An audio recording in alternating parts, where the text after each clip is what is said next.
आना चाहिए, क्योंकि नेचर को ये सब्जेक्ट मालूम नहीं है, ये नाम हमने दिया है। ठीक है। फिर साइंस से मिलता जुलता कुछ टर्म है जो हम लोग नहीं पढ़ेंगे इसमें। उसमें पहला क्या है? Pseudo science. तो चूंकि अब हम साइंस के स्टूडेंट हैं तो हम लोग स्यूडो साइंस नहीं पढ़ेंगे इसमें। और स्यूडो साइंस का सबसे अच्छा एग्जांपल क्या है? एस्ट्रोलॉजी, कि ये पहन लोगे तो वो हो जाएगा, इस दिन ये खाना खा लोगे तो वो हो जाएगा, इस दिन ये धागा बांध लोगे तो वो हो जाएगा। ये साइंस नहीं है, ये क्या है? बस एक बिलीफ है जिसके पीछे कोई लॉजिक नहीं है। और जिस चीज के पीछे कोई लॉजिक नहीं है फिर भी वो करोगे तो उसको हम लोग क्या बोलेंगे? Pseudo science. मतलब फिर तुम साइंस नहीं पढ़ रहे हो, क्योंकि उसके होने के पीछे सिर्फ एक कहानी है जो चली आ रही है सालों से, उसके पीछे कोई लॉजिक नहीं है। क्योंकि एक प्लेनेट हमको कैसे इफेक्ट करता है, वो ग्रेविटेशनल फोर्स के थ्रू करता है, वो न्यूटन ने बता दिया है।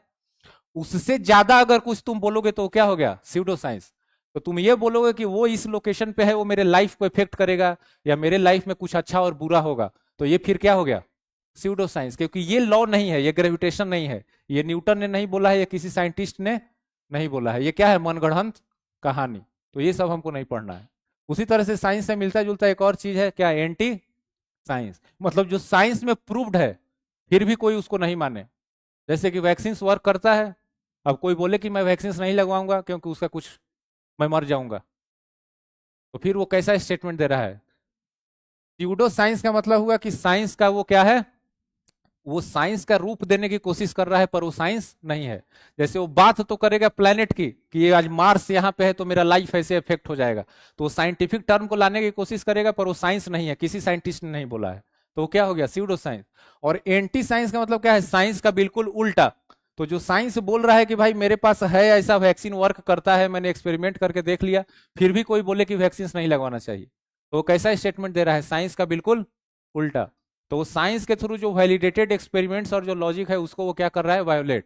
तो वैसा पर्सन कैसा हो जाएगा? Anti scientific. वैसा पर्सन हमको नहीं बनना है और वैसे पर्सन से हमको दूर रहना है।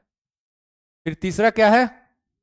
Miss science. अब मान लो 10 सक्सेसफुल पर्सन है, 10 बहुत अमीर पर्सन है, और 10 में एक खूबी है कि 10 क्या पीता है? कॉफी। तो इससे कोई ये कंक्लूजन निकाल ले कि जो कॉफी पीता है वो क्या हो जाता है? अमीर। और फिर वो क्या कर, सब लोग क्या पीने लगे? कॉफी। तो ये लॉजिक है लेकिन ये साइंटिफिक लॉजिक नहीं है, क्योंकि वो जो 10 पर्सन है अगर वो अमीर है तो कॉफी पीने के कारण अमीर नहीं है। तो तुम ऐसा फैक्टर देखे हो जिसका कोई लॉजिक नहीं है उसके सक्सेस से। ठीक है। तो इसमें तुमको लगेगा सुन के कि लॉजिक है, लेकिन लॉजिक ये कैसा है? साइंटिफिक लॉजिक नहीं है। तो इसमें हमको दूर रहना है। किससे? क्योंकि अगर दो चीज को रिलेट हो रहा है, तो को रिलेट का मतलब क्या है? कि एक चीज से दूसरा लग रहा है होता हुआ। जैसे अगर 10 लोग अमीर है, 10 कॉफी पी रहा है, तो तुमको गलती से क्या लग सकता है? कि कॉफी पीने से लोग अमीर होते हैं। तो जो कोरिलेशन है वो किसी फेनोमेनन का कॉज हो ऐसा कोई जरूरी नहीं है। तो ऐसे भी लॉजिक से हम लोग को पूरा 11th क्लास में क्या रहना है? दूर। हमको प्रॉपर साइंटिफिक लॉजिक देना है किसी फेनोमेनन का। ऐसा नहीं कि घूमता फिरता आंसर दे देना है, कैसे होगा वैसे होगा, प्योर हमको आंसर देना है। तो इन सब चीजों से हमको दूर रहना है अपने न्यूमेरिकल बनाने में, ये सब लॉजिक से दूर रहना है। और लास्ट है जंक साइंस। जंक साइंस का मतलब है कि कोई फोर्स करके तुमको साइंस का क्या करे? अपने मनगढ़ंत कहानी बनवा ले।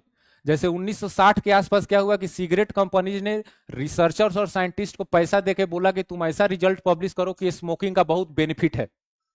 तो डॉक्टर्स ने खुद पैसा लेके रिसर्च पेपर पब्लिश किया कि जो ज्यादा डॉक्टर्स हैं वो इस ब्रांड का सिगरेट क्या करते हैं? पीते हैं।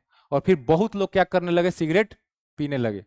तो 1972 या 74 में जब प्रेसिडेंट यूएस का था, उसने जब प्रेस कॉन्फ्रेंस करके बोला कि स्मोकिंग से कैंसर होता है, तब जाके ये बात खुली कि ऐसा हुआ था। तो ये सब क्या है? Junk science. तो आज भी अगर तुम कुछ रिसर्च पेपर पढ़ रहे हो या कुछ इंफॉर्मेशन पढ़ रहे हो, और खासकर अगर वो किसी मेडिसिन वाले कंपनी ने अगर उसको लिखा है, तो उसको फिर अपने ब्रेन से सोचना पड़ेगा, हो सकता है कि वो जंक साइंस हो। तो तुम लोग पढ़ते होगे, कभी कभी आता होगा कि सुबह न खाएं ये चीज वरना आपको हो जाएगा ये बीमारी, और 2 दिन बाद उसी फ्रूट का तुमको 10 बेनिफिट बताएगा कि रोज खाने से आपकी सेहत को होगा बहुत फायदा। तो ठीक है, तो ये सब चीजों से हमको क्या रहना है? दूर रहना है, क्योंकि अब हम लोग डॉक्टर बनने जा रहे हैं। मैं तो नहीं बनूंगा, तुम बनने जा रहे हो। ठीक है।